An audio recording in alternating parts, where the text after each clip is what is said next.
Mapagpalang araw po sa inyong lahat. Welcome to DJ Sean Stories. Turn on your notification bell, like and subscribe para sa crime stories araw-araw. Ang Australia ay isa sa pinakamalaking bansa sa mundo. Kilala po ang Australia sa mga magagandang beach, malawak na kabundukan at mga disyerto.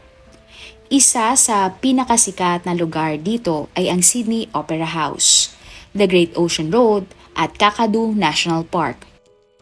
Ayon po sa datos, mahigit kumulang 400,000 ang mga Pilipino ang nasa Australia ngayon na nagtatrabaho at naninirahan.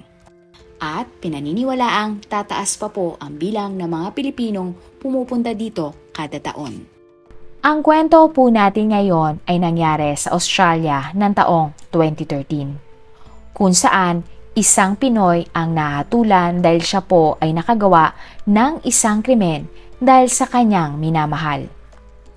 Nakakalungkot po dahil nakita niya ang kanyang kasintahan na may kasamang ibang lalaki sa kanilang mismong kama. Ang Pinoy ay kinilalang si Roy.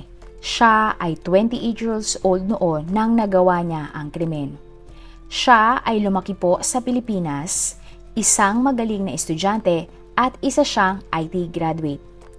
Si Roy ay may girlfriend na si Gisy na 28 years old din at isa rin pong Pinoy. Si Roy at Gisy ay 4 na taon na pong magkarelasyon sa Pilipinas bago sila lumipat sa Sydney, Australia ng taong 2012 para magtrabaho. Halos 1 taon pa lang po sila sa Australia nang mangyari ang insidente. Magkasama sa iisang apartment sina Roy at Gisy sa Sydney.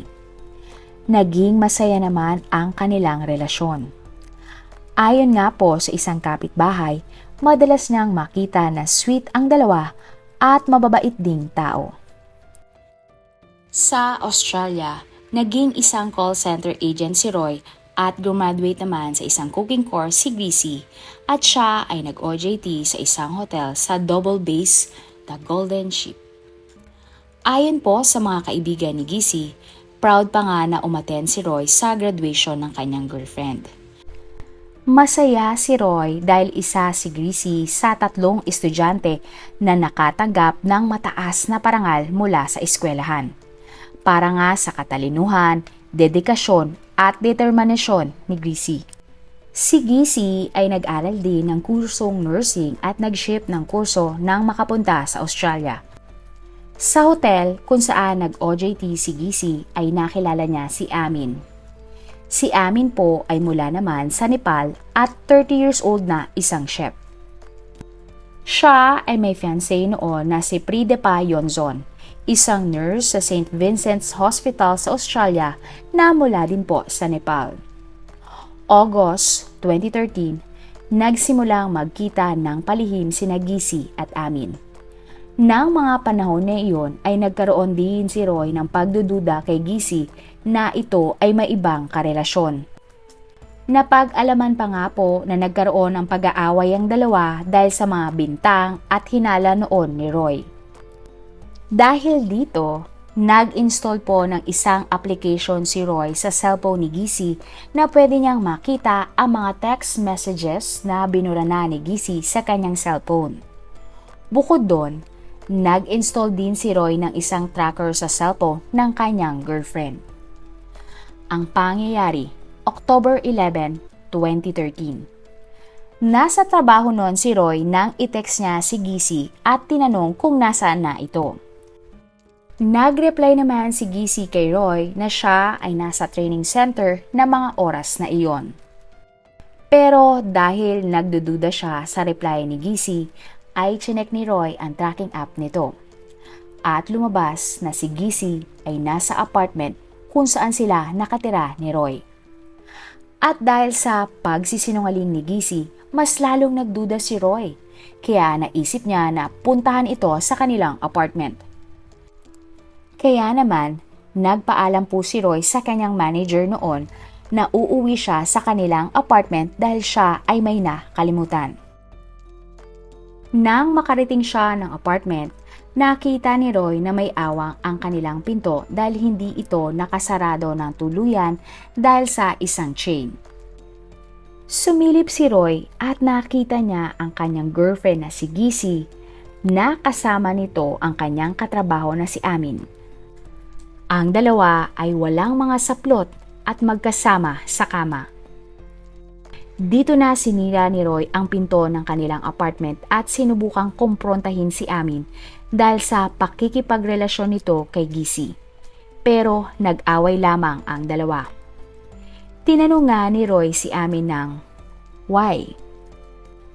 Kinuha ni Roy ang isang box na may lamang patalim na malapit sa kanya. At dito na nga nasaksak ni Roy si Amin. Sinubukan pa nga ni Gisi na mamagitan sa dalawa at sinabi kay Roy na wala siyang kinalaman dito, kaya tigilan mo siya. At dahil nga sa tangka niyang pag-awat ay nasaktan din siya ni Roy. Napag-alaman naman na ang patalim na ginamit ni Roy ay regalo pala ni Amin kay Gisi. Umalis agad si Roy sa apartment dahil sa pangyayari. Sinubukan namang habulin ni Gisi si Roy pero siya ay bigo dahil nga siya ay may sugat din. Kaya bumalik na lamang siya sa loob ng apartment. Matapos po ang krimen, tumawag ng mga pulis at ambulansya ang isang kapitbahay ni Gisi.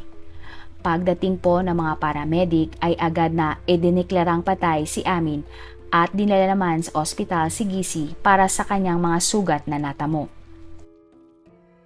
Si Roy naman ay umalis para isuko ang kanyang sarili sa mga pulis.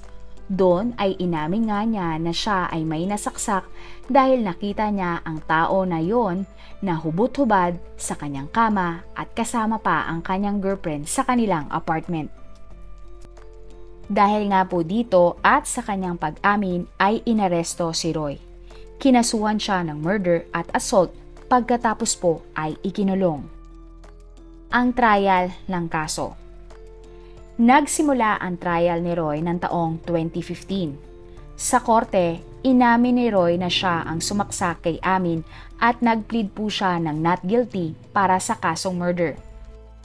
Habang umiiyak, sinabi ni Roy na nagawa niya ang krimen dahil siya ay naprovoke lamang sa kanyang nakita.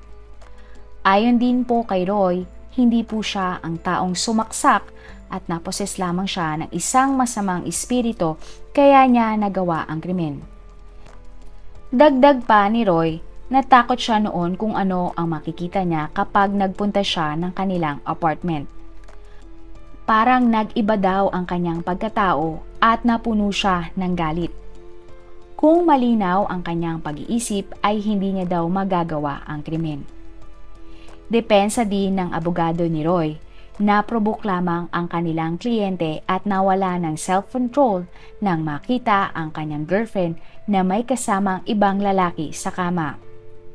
Nagsalita din sa korte si Gisi at sinabi niyang hindi naman bayolente ang pagkakakilala niya kay Roy.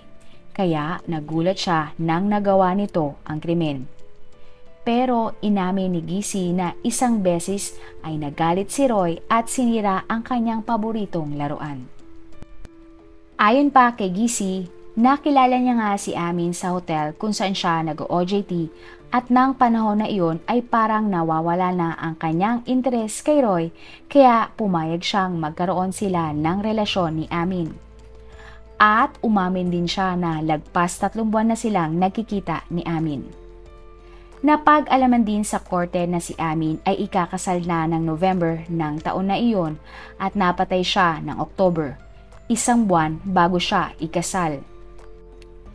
At ayon po sa fiancé ni Amin na si Pradeep, hindi deserve ni Amin ang nangyari sa kanya. 12 years na nga ang kanilang relasyon at nagkakilala sila ng high school pa lamang at tumagal ang relasyon nila. Kalaunan nga ay nag-decide sila na mag-migrate sa Australia mula Nepal. Halos si Amin na daw ang nakakasama niya habang siya ay lumalaki. Mahal na mahal niya ito at hindi niya makakalimutan si Amin.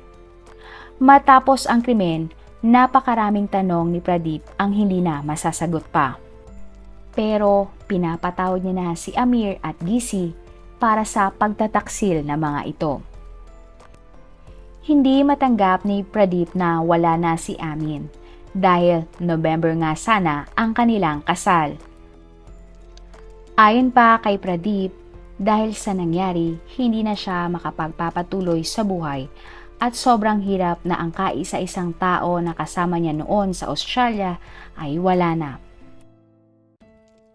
Nalaman din sa korte na maraming binura ng palitan ng text sina Gissi at Amin at nakita po yun lahat ni Roy sa app. Nakita nga po sa mga kuha ng CCTV sa apartment na si Gissi ay nagsiselfone habang hinihintay na dumating si Amin. Maya-maya pa, kita din po sa CCTV na dumating si Roy sa kanilang apartment. Nalaman din po sa korte na maraming binura na palitan ng text sina Gissi at Amin ang nakita ni Roy sa app. Posible po na dahil dito, 10 sa 11 na jury ng kaso ni Roy ang nagdesisyon na guilty si Roy sa kasong murder at hinatulan siya ng 17 years lamang na pagkakakulong noong September 2015. Para po sa mga jury, puno ng galit at selos si Roy kaya nagawa niyang patayin ang biktima. Pero naniniwala sila na naapektuhan kasi ang judgment noon ni Roy dahil sa nabigla ito sa kanyang nakita. Napag-alaman din sa korte na wala namang criminal record si Roy at naniniwala ang mga jury na hindi na ito uulit pa. Pero mabigat naman talaga ang krimen na kanyang nagawa kaya dapat mabigat din ang parusa sa kanya. Para naman sa isang jury, ang ginawa ni Gissi at Amin ang naging dahilan para magawa ni Roy ang krimen. Pero hindi naman pwede na hindi siya managot sa batas. Makalipas ang isang taon, April 2016, ay nag-request ng retrial ang kampo ni Roy. Para sa mga abogado ni Roy, hindi dapat murder ang ikinaso kay Roy kundi manslaughter lang o hindi sinasadya ang krimen. November 2016, matapos ang retrial ay napatunayan ng jury na si Roy ay guilty lamang sa kasong manslaughter. Dahil po dito, hinatulan na lang si Roy ng 6 na taong pagkakakulong. Ayon sa judge, nakita naman niya ang pagsisisi ni Roy. Naniniwala din siyang nawalan nga si Roy ng kontrol at hindi naman pinlano ang krimen. Dagdag pa ng judge, kung wala daw pakalat-kalat na patalim noon na malapit kay Roy, baka hindi niya nagawa ang krimen. Nakakalungkot po ang ganitong mga kaso at storya kasi parehong matagal na magkarelasyon ang mga involved na couple. Pero nauwi sa pagtataksil at humantong sa isang krimen ang lahat.